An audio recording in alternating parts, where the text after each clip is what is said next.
মানুষের বাহ্যিক কিছু দেখবেন না। ইন্নাল্লাহা লা ইয়ানজুরু ইলা সুওয়ারিকুম ওয়ালা ইলা জাসামিকুম ওয়ালাকিন ইয়ানজুরু ইলা কুলুবিকুম ওয়া আমালিকুম। আল্লাহ তোমাদের বাহ্যিক কোনো বেশভূষা দেখবেন না, আল্লাহ দেখবেন তোমাদের অন্তর এবং তোমাদের আমলগুলো। জোরে বলি সুবহানাল্লাহ।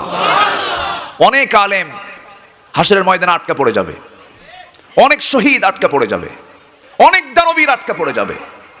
এই হাদিস বর্ণনা করেছেন সাইয়েদনা আবু হুরায়রা রাদিয়াল্লাহু তাআলা আনহু। তিনি এই হাদিসটা পড়েই তিনি মাঝে মাঝে অজ্ঞান হয়ে যেতেন।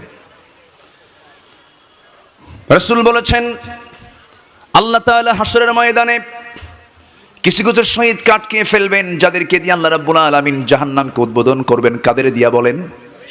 শহীদকে দিয়া, আলেমকে দিয়া, দানবীরকে দিয়ে জাহান্নাম আল্লাহ পাক উদ্বোধন করবেন। কেন? শহীদকে বলা হবে, শহীদ তুমি আজকে আমার সামনে দাঁড়িয়েছো, তোমার মর্যাদা কি আমি শহীদ? কার জন্য শহীদ হয়েছে? তোমার জন্য না, নাম কামানোর জন্য, জনপ্রিয় হওয়ার জন্য। আলেমকে বলা হবে, আলেম তুমি যে বড় আলেম হয়েছো, কিসের জন্য বলো? সঙ্গে সঙ্গে সে বলবে, আল্লাহ তোমার দিন বোঝার জন্য আমি আলেম হয়েছি, মানুষকে জানানোর জন্য আমি আলেম হয়েছি না।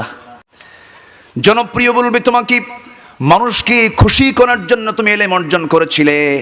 নাম্বার 3 দানবীর। দেখবেন কিছু কিছু লোক দান করে যদি নাম না বলা হয় বেজার হয়। আসতে বলবেন না, আছে না নাই? আল্লাহ তাআলা জাহান্নামের ফিতা কাটবেন এই 3 শ্রেণী দিয়া।